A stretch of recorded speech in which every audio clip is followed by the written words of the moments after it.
everyone. My name is Arvella Small, Executive Director for Foothills SNAPS. Today we will speak to the Foothills First Catch the Rural Wave initiative. I would like to welcome you to today's webcast. Before we get to the webcast presentation, I wanted to mention that these webcasts are part of the larger joint initiative by the Government of Alberta called the Community and Social Services Learning Series.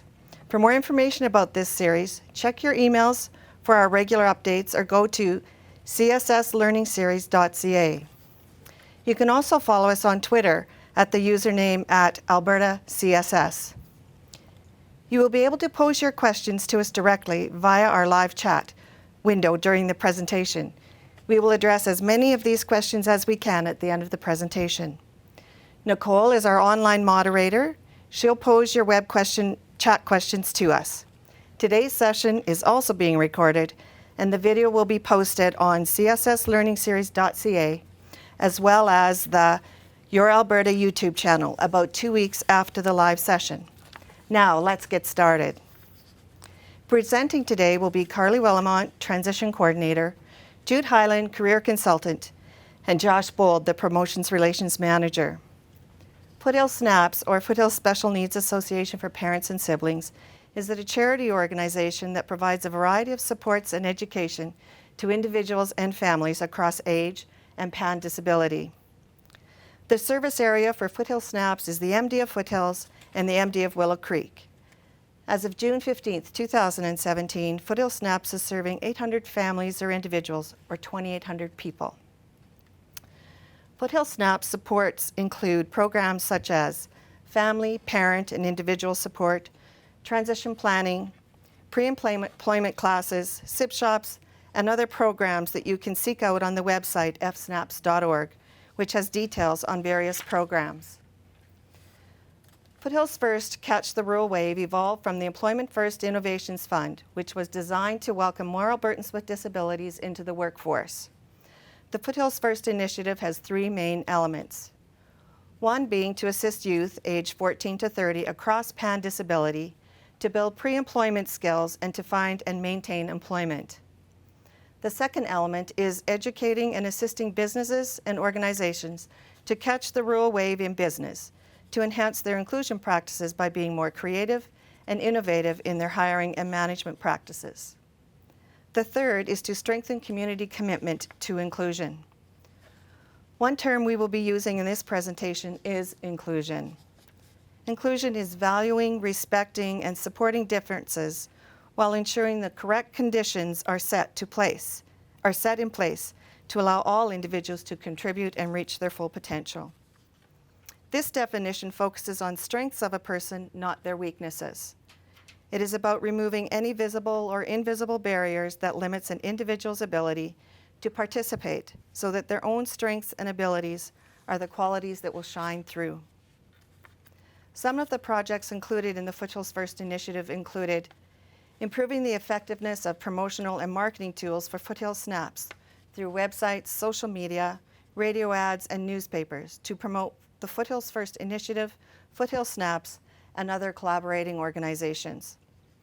The initiative allowed for the ability to educate, engage, and normalize the concept of diversity and inclusion at work on a large scale. To date, Foothills SNAPS has created the new website, foothillssnaps.org, and is in collaborative partnerships with the local radio stations and newspapers. There was enhancement to two current programs. The Transition Planning Program, which works with youth to develop plans so they are able to be successful in a variety of post-school environments, including employment, continuing education, living arrangements, and leisure. This is a partnership with two school divisions in the MD of Foothills. Carly will describe this in more detail in her presentation. The HIRE program, or Having Inclusive Rewarding Employment, works with participants to develop skills to overcome barriers, to seek employment, and to become valued employees in their work environment. And Jude will address this area a bit more in her presentation. Community commitment to inclusion is another focus for the Foothills First initiative. The team has been seeking declarations from town councils in the Foothills area to become inclusive communities and inclusive business communities. and Joss will provide more details on this matter. The Foothills First team has been seeking out new ways to educate businesses and the public about inclusive practices. This is being done through Lunch and Learn, the toolbox on the website that holds information and links for businesses should they want to look up information rather than contact Foothills SNAPS directly, and other presentations, most recently, Be the Change by Eddie Lemoyne. A partnership with Golden West Radio in producing and launching a series of Foothills First employment information ads directed at businesses and covered the Foothills area from 2 stations. A business survey in the Foothills area has been initiated. This survey addresses hiring practices and opinions of businesses in regards to hiring persons with PAN disabilities in the rural area. The hope is to learn what businesses think and what their limitations are to hiring inclusively.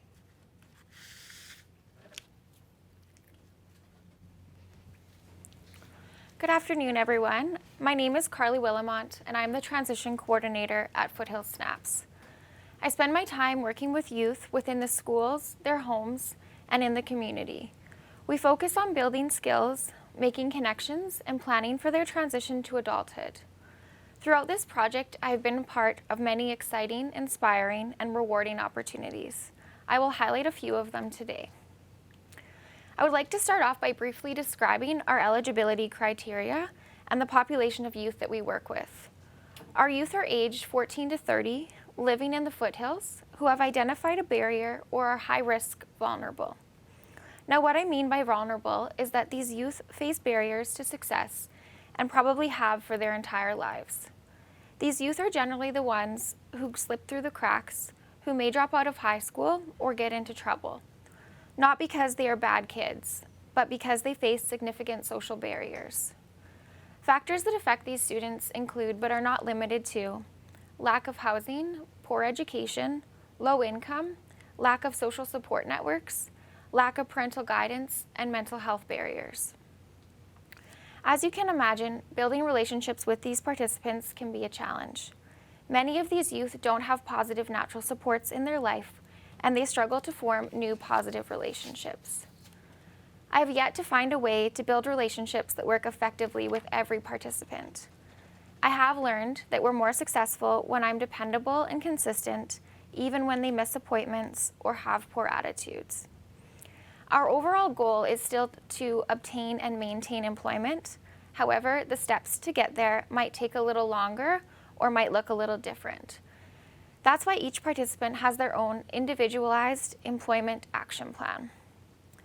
An idea of some of the steps we would take right before jumping into resume building would include making referrals to mental health, connecting the participant with the appropriate community agencies, finding safe housing, and applying for public guardianship.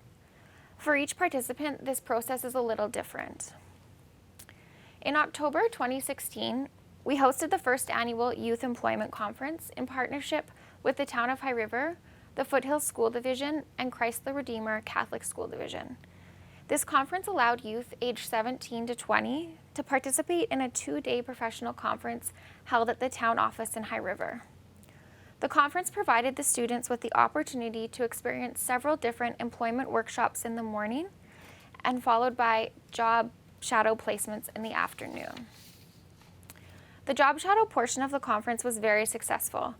The Town of High River provided job shadow positions in different departments, ensuring that students had the opportunity to shadow in something that they felt passionate about.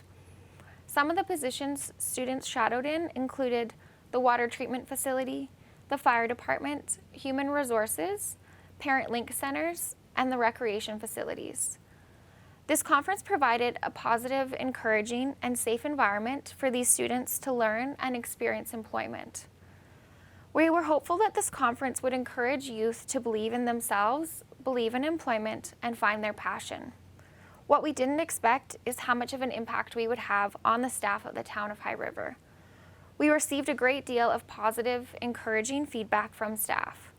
They were very supportive of the conference and expressed how much they learned from it themselves. At the end of the conference, we were lucky enough to have several members of Town Council attend and present participants with certificates of completion. The partnership we have created with the town of High River has been such a positive experience, and we plan on continuing to work with them in the future. A large component of the Foothills First project is the direct impact that we have on youth in one-on-one sessions. Throughout the past 18 months, we have had the opportunity to meet with students on one-on-one sessions or group sessions within the schools to build pre-employment skills. We've been fortunate enough to partner with both the Foothills School Division as well as Christ the Redeemer to reach more students within their school day. In my opinion, this helps reduce barriers by providing access to students who wouldn't otherwise have transportation to our office. It also helps increase referrals from the learning support teams and facilitates the relationship between myself and the student by providing a safe environment for us to meet. These sessions focus on individualized plans, meaning that for each student, the sessions look a little bit different. We concentrate on identifying their strengths, abilities, and creating open conversation. From there, we begin building employment skills. Topics that we would generally cover with students include resume building, interview tips and tricks, workplace etiquette, first day fears, job searching, and job applications. It is important to note that our employment sessions are strongly based on building independence. We do not get jobs for students. Instead, we foster supportive learning environments for students to gain the skills and build confidence on their own to obtain employment. These sessions have proven to be a successful way to improve skills and, most importantly, change the attitudes of these youth. Currently, 25% of our youth are employed, and 30% are looking for employment. As a team, we're very excited to see that 30% of these youth are looking for employment, when 18 months ago, the majority of these youth and their caregivers were concerned that they wouldn't be able to maintain employment. Now, they're actively learning, engaging with employers, and creating opportunities for themselves. An example of this was when many of our participants attended a career fair held in Okotoks in March 2017. We met with participants to prep, provide tips, and update resumes. Several youth attended the expo and stood out among the rest. The youth were dressed in their best, prepared with their resumes, and ready to engage with SNAPS staff and potential employers. These youth had the opportunity to meet with many local businesses who were hiring, and many of them had on-the-spot interviews. It was a wonderful experience for these youth to get their feet wet and experience the application process with the support of Foothills SNAPS. Our employment sessions have shown to have the most direct impact on supporting these youth looking for employment. We are so grateful to have the flexibility within the schools to work with these students throughout their day and have support from learning coaches. Many of these students meet with us weekly to continue building skills, even once they're employed. Others choose to stop the sessions and connect with us every now and then to let us know how things are going. We ensure that these students know that even though they're employed, they're still allowed to check in with us, ask for more support, and keep us updated. In April of 2017, we had another opportunity to partner with both school divisions and community agencies to host the 2017 Making Connections Transition Expo.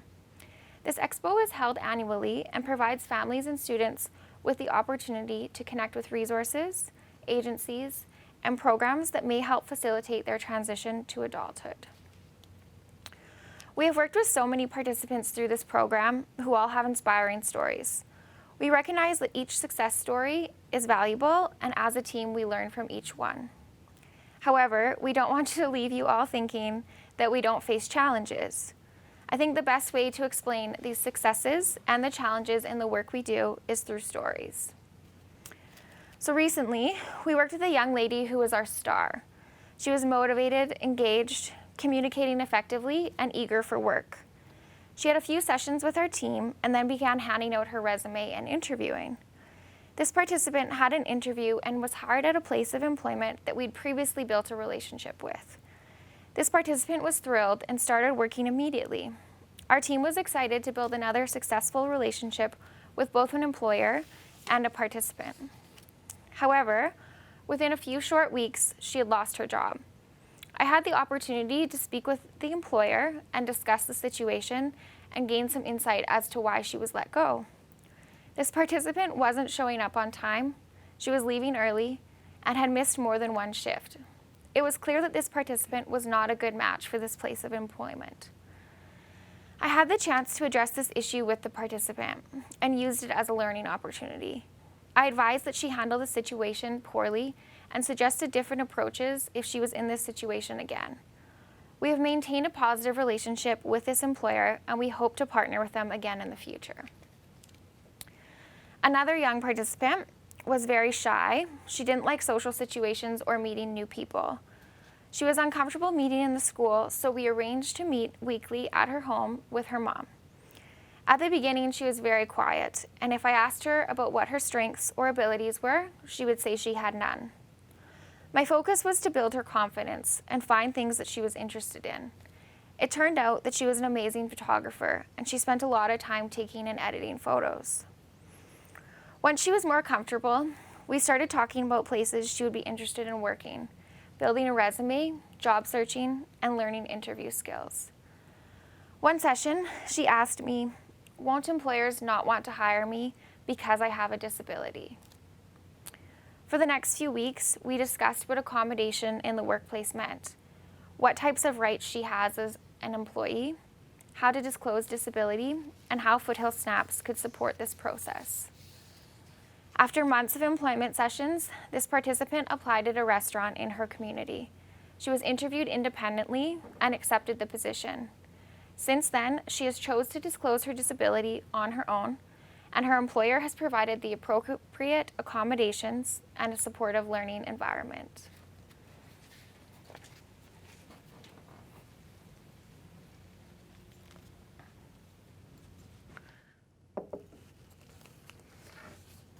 Good afternoon, everyone. My name is Jude Highland. The topics that I would like to address are my role in assisting youth and finding employment and innovative ways to get a foot in the door of businesses and organizations. One would be educating and advocating on inclusion and business support. Just to clarify, in my presentation I will refer to persons with barriers and disabilities interchangeably. As the career consultant with the Foothills First team, the majority of my work is to assist in shifting perception and changing attitudes. The Foothills First program explores the business hiring needs and aligns the employment requirements with strengths of suitable candidates. This may include educating a business about inclusive hiring, such as a lunch and learn, identifying their hiring needs, and bringing candidates ready and willing for employment opportunities, bringing them together. It's important to build relationships with youth and help them to recognize and realize their potential. I meet with youth and family members regarding decisions to support the goals and interests of the individual in order to execute a plan to achieve meaningful employment. In doing so, I create partnerships with businesses and support youth in their job search. This may include job development such as job coaching, job shadowing, information interviews, networking, guidance and support towards building a small business entrepreneur, becoming a small business entrepreneur. Foothills First launched a project whereby youth could be inspired to consider starting up their own business. This opportunity was in the form of the farmers market. Managed by Foothills SNAPS, youth were encouraged to test drive their small business spirit by setting up a table to showcase and sell their products. We partner with Community Futures Highwood to promote business development services to support youth with their goals to start a business. The following are just a few of our successful employment placements. Foothills First enhanced the hire, having inclusive rewarding employment, which are employment readiness classes for pre-employment and personal development skills. One of the youth supported, who would have not otherwise qualified for our hire program, was very quiet and felt that he was not understood due to his poor English.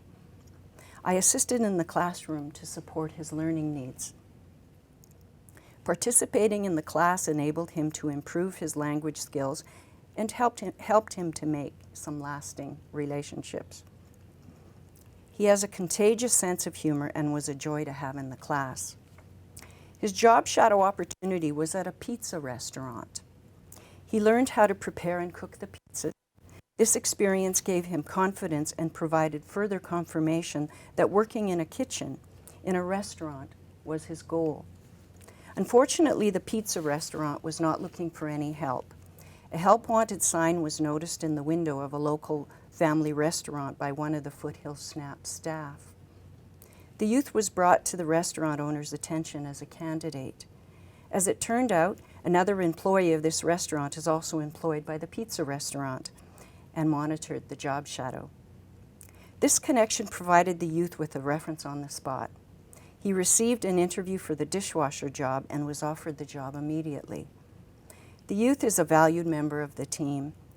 A Foothills SNAPS radio and print ad featured the restaurant and the employee. This highlighted the fact that this is an inclusive business. Another youth who attended the hire program was very quiet and shy. He was able to overcome his shyness by his participation and involvement in class. The youth had prior experience in working at a big box store through the school's work experience program. His long-term goal was to work in this store one day. Another meeting with the youth. After a meeting with the youth, I did a cold call at the store, introducing myself as a career consultant with Foothills SNAPS and explaining that the Foothills First initiative assists youth with barriers to gain meaningful employment. I built a good relationship with the manager and had the youth in mind for an employment opportunity. I provided the youth's resume, and the manager remembered the youth and how well he did with his work experience. After a few months of my consistent relationship building to explore the business's hiring needs, the youth had an interview and was hired to organize stock and assist customers. He's an integral part of his department and enjoys being a part of the team. We were able to help his dream become a reality. And finally, a youth is excited about having access to resources, opportunities, and guidance to help her create plans towards promoting her small business. This individual is promoting her homemade products by using the social media sites. A referral to Community Futures Highwood was provided for business support by Foothills SNAPS. She will be able to connect with them for any help that she may require regarding ownership and operation of a small business. The youth is exploring the idea of spotlighting her products at the High Rivers Farmers Market this summer, which will help her to expand her market. Presently, the youth is doing well selling her product in a local retail store, is sold out, and has requests for more. With ongoing mentoring and guidance, we are assisting her journey as a young entrepreneur. Her dream for her future is to create more partnerships with retail stores to sell her various products. Through the support of family and local agencies, she is well on her way to being a successful young entrepreneur. If you would like more information about this youth's business, please go to fsnaps.org. Another way to change attitudes about inclusion is providing a lunch and learn. Foothills First Inclusive Business Lunch and Learn. In building relationships and creating partnerships with community and business, a lunch and learn is a great way to promote the awareness and positive impact of inclusive employment practices and inclusive communities. I visit businesses during their lunchtime or staff meeting and provide short, interactive roundtable discussion on inclusive topics. These casual conversations provide a safe place to engage in education and share stories of inclusion. The Lunch and Learn has been very well received by businesses and community stakeholders. In educating and shifting perception and changing attitudes with inclusion, it's important to understand the power of language. We created the popular Lunch and Learn Person First language, an important educational piece to begin the language of inclusion. Person First language is a way of speaking that eliminates generalizations and stereotypes. Person First language raises awareness as a tool to shift language from negative words and feelings to more positive communication to address the person as a person and not identifying them by a diagnosis or personal issue. A person is not defined by their disability. A better way of speaking more consciously and respectively is a person with disabilities or barriers. Another example of shifting language to be more respectful is a person who uses a wheelchair instead of wheelchair bound. We want to maintain a person-first narrative. For example, John is an author with epilepsy instead of addressing a person as an author with epilepsy or saying disrespectful words like epileptic author. At a Lunch and Learn, we discussed using more conscious language and using thoughtful vocabulary when speaking to people with barriers. We talked about the use of language to say person with autism, and throughout the discussion a person would say autistic kid. It's important to educate people without judging them and reframe words to respectful language. I thought inside my head, how will I shift this person's way of thinking? So I said, how would you feel if you had a diagnosis or label and were identified as a condition? How does it make you feel if you were addressed that way? The person said, oh, I get it. I see the person first and think of their name and being a person. It's like catching yourself and saying, but I didn't mean it like that. It brings an aha moment. Language is evolving and we're trying our best to be conscious of our way of speaking. It's best to be an example for people to follow. Another Lunch and Learn I present is benefits to inclusive hiring. The following are just a few benefits. Positive attitude. People with disabilities may have to overcome greater challenges to obtain positions and are often highly appreciative towards their employers. With this appreciative attitude, they add positivity to the workforce. In addition to a positive attitude, they have an increase in self-esteem and develop pride in their work. This gratitude the individual feels towards the employer for providing meaningful employment also gives them a sense of loyalty in the organization. By hiring workers with disabilities, organizations can reap the various benefits associated with a diverse workforce, including proud employees and consumers. Inclusion is more than presence. It's a state of being. A powerful quote I like is, fair isn't everybody getting the same thing. Fair is everybody getting what they need in order to be successful. The business support component of my work is key to my ability to become a liaison with businesses and community members to build relationships and increase awareness of inclusive employment. My role is to create partnerships with community and businesses by networking and creating a bridge of communication with employers, community associations, families, and job seekers. Business support may include adaptations, advocacy, education, mentoring, and identifying workplace accommodations. In supporting businesses, it can be a simple or complex solution to solve a problem or issue in the workplace. As a result of my intervention, it can be a simple fix, and the employee is capable of doing his tasks well.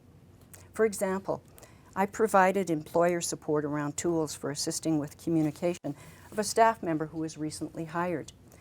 The strategies the employer implemented was a notebook where the employee writes down job tasks and works from the list of duties. His job is improved and going well using lists to support him in his day-to-day work. Another example of business support was creating strategies for management to support an employee to go to a supervisor when having communication issues with staff. Management had a meeting with the employee to encourage the individual to speak to the staff first, and then if the matter is not solved, to ask for support by management. The result of this support has meant employee and staff's communication has improved a great deal. Businesses are encouraged to have inclusive hiring practices, but may not have the tools. Inclusion is encouraged when I build relationships with businesses. My role is to empower the job seeker and the business to feel confident in their inclusive hiring practices. Building trustworthy relationships is key to moving forward to successful inclusive employment. Empowerment. By understanding the business's hiring needs, they become confident in my ability to bring forth a suitable candidate that will not only fit into the culture of the business, but will have the talent and skills for the job. This creates confidence in their hiring practices and their ability to retain talent in the workplace. Be the change. Good business sense is to hire and empower a person who is willing, able, and eager to work.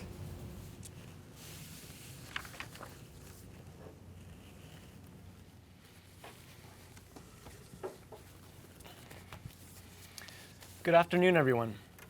My name is Josh Bold, and I'm the Promotions Relations Manager for the Foothills First initiative.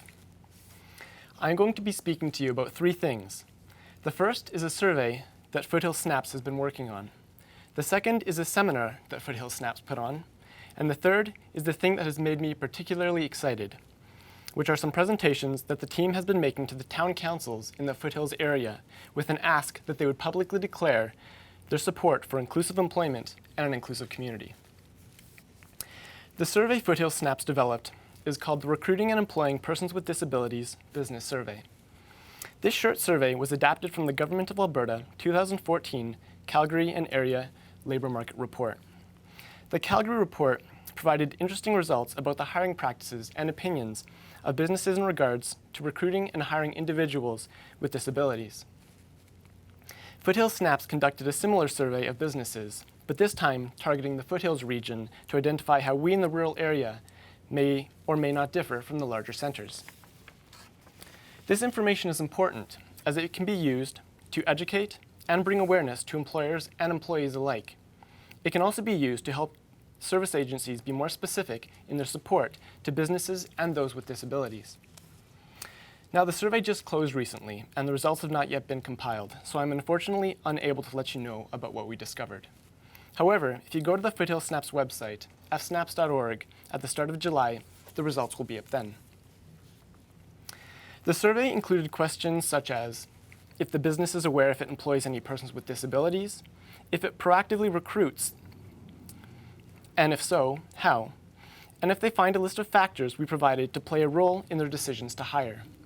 Some of these factors are lack of information about people with disabilities, cost to accommodating workers, attitudes and customers of coworkers, and others. These questions will obviously affect businesses differently based on the business size and the industry they're in. We also realized that some of the answers to these questions might not be based on fact, but rather opinion, or the knowledge they have at the time. For instance, that first very basic question, is the business aware if it employs any persons with disabilities? According to Statistics Canada in 2012, a quarter of persons with disabilities indicated that their employer was not aware of their work barrier. So this awareness might not actually reflect reality. To me, these statistics could be a good or a bad thing. The good would be that they were hired for a job that they were able to accommodate themselves and overcome their own limitations. The bad could be that someone might not be disclosing the barriers that is affecting their work, which isn't good for them or the employer. Of course, there's any number of other possible scenarios, like perhaps an employer might not even know what constitutes a disability. Anyways, these types of things could affect any of the questions, but that is the nature of research, finding out what we can and using that knowledge to apply to real life to the best of our ability. And of course, coming up with more questions. We're excited to see the results that the survey will produce.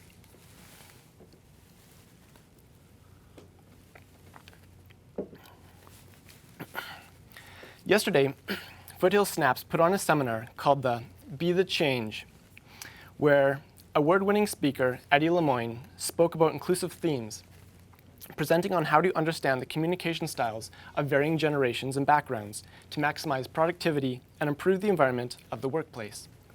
He also addressed increasing job satisfaction, becoming an employee magnet, and how to view the world from a more positive perspective. It was very successful, and attendees were able to walk away with real-life applicable information. Now to our presentations to local town councils. We've made a goal to go to each of the community councils within the Foothills district to present to them about the Foothills First initiative, but also to seek a public declaration that they are supportive of inclusive employment and an inclusive community. In doing so, we were not stating that these communities and their businesses do not have inclusive qualities by any means. We have seen firsthand the businesses, organizations, and governing bodies that have displayed an attitude of inclusion. It would be amazing to have all of the Foothills communities proclaiming the same declaration. This would help to continue opening the doors for both businesses and individuals seeking employment. We have a couple reasons for seeking this declaration. The first is that if a community's governing body will share with the public that they are supportive of inclusion, this will bring awareness to the members of the community. The second is that it will give the community an example to follow. And the third, this allows us to create a partnership with the councils so that we might have continued dialogue in the future. If they ever need assistance with something, they're putting on a seminar, and would like our input on a question, they can call upon us whenever they need. If we could ever use their support in bringing awareness to the community or help with an initiative, we can call upon them. And in fact, this has absolutely happened in both directions. So far, the team has made presentations to High River, Black Diamond, the MD of Foothills, and Turner Valley, and we have plans to present to the town of Okotoks. Each time, the presentation concluded with the council making a motion to publicly declare their support for both inclusive employment and an inclusive community. When they learned about this initiative, they were totally aboard. I remember our first presentation to High River Council. I actually choked up as I asked for this declaration. I held it together just fine. I don't think anybody saw, but it was a big moment. It was really exciting for me. For each presentation, I make sure to find out each town or district's own mission or strategic plans. This way, I can show how our goals align with theirs. We don't want the hiring of people with disabilities to be a charity case. There are proven benefits to hiring inclusively, and we want to tie their goals with those benefits. The most common goals we share with all of the towns is the health of their community and their economy. Looking at community, we have discovered that rewarding employment is an important part of feeling secure, independent, and increasing self-worth, all of which lead to the enhancement of human life. These enhancements then trickle up to increase the health of the community. We've also found that targeting the community from higher levels, such as governing bodies, businesses, and agencies, makes a massive impact on the life of those living there. In terms of benefiting the economy, for those with disabilities, there is a large untapped labor pool. According to Statistics Canada in 2012, 45% of working-age individuals with disabilities are unemployed or not in the workforce. They match the willingness, skills, and abilities of any other person to finding employment, but there are many visible and invisible barriers that can get in the way. The presence of a more diverse workforce has shown to produce a more innovative workforce that finds a wider range of solutions to business problems. As Jude mentioned earlier, we have seen our participants demonstrate a positive attitude, sense of pride, and organizational loyalty. And with persons with disabilities finding employment, this will reduce the burden on the taxpayer. Every dollar not needed for social assistance is one that could be used somewhere else. When we speak to these towns' own goals, inclusion testifies to numerous benefits. Because of these partnerships with the communities, we've been able to help each other in other additional projects. Foothills SNAPS partnered with the town of High River to put on a youth employment conference, which Carly already talked about. The Foothills communities have helped to distribute the inclusive business survey I just spoke about. The town of High River staff were even putting on a sensitivity training seminar and had Foothills SNAPS look over the presentation so we could lend our expertise. We look forward to projects we can collaborate on in the future as well. At the most recent presentations to Council, I've started by telling my own personal story. I myself have a disability. It consists of chronic pain body-wide. However, I was healthy up to the age of 20. I started off with one pain condition, and for the first few years, it seemed that every 6 months I would develop a new and different symptom or condition, or an increased severity of pain. The limitations my pain imposed on me stripped me of several identities, including athletics and playing guitar. These newfound restrictions made me question the plans and everyday motions I had previously made for my life. Things like where I would live, what I could do for leisure, who my wife would be, even what shoes and clothes I would be able to wear. A significant alteration to my life was what I would do for work. Finding work in my field became very complicated due to my limitations. I was afraid of finding a job that would physically hurt me, and there was a large amount of shame and fear associated with my barriers. Foothills SNAPS and this Foothills First initiative accepted me and was willing to teach me the pre-employment skills I required to overcome my barriers. Foothills SNAPS didn't change me, but it helped minimize my barriers and allow the person I am to shine through. After that, a position opened up at Foothills SNAPS. I applied and was hired. I'm now proud to advocate on behalf of individuals in my position, people who have skills and abilities, but who have barriers reducing their access to work. We as a team get to assist them and observe that change as they improve their own independence and quality of life. I appreciate you all listening to my story. The reason I tell my story to council is I found this to be important in giving a human face to people with pan disabilities. I can almost see a perspective shift as they listen to my losses and my victories. However, despite standing in front of them as an example, like them, I'm sure every one of us can think about someone in our life right now that has been affected in one way or another by disability and the associated barriers that must be overcome. How I always end the presentations to council, just before the request for the declaration, is, quote, "We know the things we seek take time, but we can take the necessary steps today so that the next generation can look back and have to wonder what it was like not to live in such a way." See, this is our ultimate goal, to not only change structure, but to change attitude, to impact future generations without them knowing that anything was even done. It would simply be the way that they live.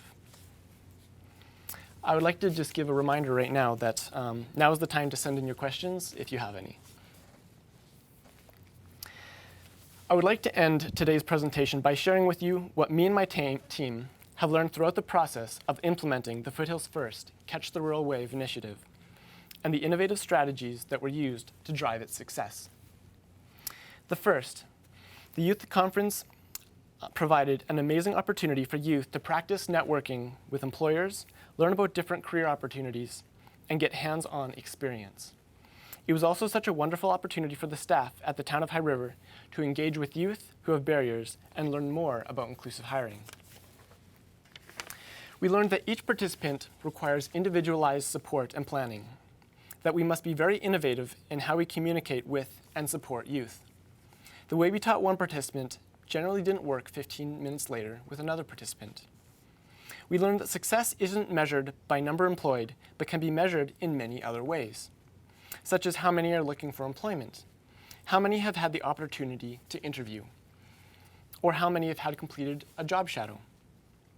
We learned that with consistent coaching, the participants will develop the confidence and independence to actively pursue employment themselves. We learned that the key to engaging and partnering with council, business, chamber of commerce, and the community is to build symbiotic relationships. This doesn't mean that we're only looking out for what they can do for us, but we are searching for how we can support them. One highly innovative and successful partnership has been with the schools. Being able to go directly into the schools means that students who would normally have difficulty accessing Foothills SNAPS office still have access to the supports that we provide. And through these partnerships, we are able to educate businesses to make it easier for employers to look past the barriers to see the strengths of the individuals. We have learned that engaging businesses in the Lunch and Learns has increased general awareness, education, and support for inclusive hiring. People enjoy the casual, small group setting where they can voice any questions or concerns in a non-judgmental environment. In terms of impacting the community, we've seen businesses, councils, chambers, and other citizens rally behind the initiative, which of course would not happen if we didn't ask for it. But everyone reacts differently. Some are invested from the moment they hear about it, and others need more time to process and become convinced. Both are fine, and we have learned to recognize that different people are in different places in their own life and journey. We simply need to tailor every single interaction to the individual sitting across the table from us. The last is that we need a hard focus on changing attitudes. Foothills SNAPS is not a new organization. The staff are well aware that attitudes have always been important and necessary. However, the more we reach out to communities, to councils, schools, businesses, using new and old strategies, the need to change attitudes has become more and more apparent. This means less criticism of people who are lacking inclusive ways, or who might use offensive language, but rather creating dialogue so that they can come to their own realizations, these of which will last longer and bury deeper. That's where I would like to leave you all today. I appreciate everyone watching, and I hope you've been able to take something away from our own personal experiences with the Foothills First Catch the Rural Wave initiative. Foothills SNAPS is ready for the next steps. Maybe someday the work will be done, but as of today, we'll just keep on trucking. Excellent. We'll just welcome everyone up for the question and answer period.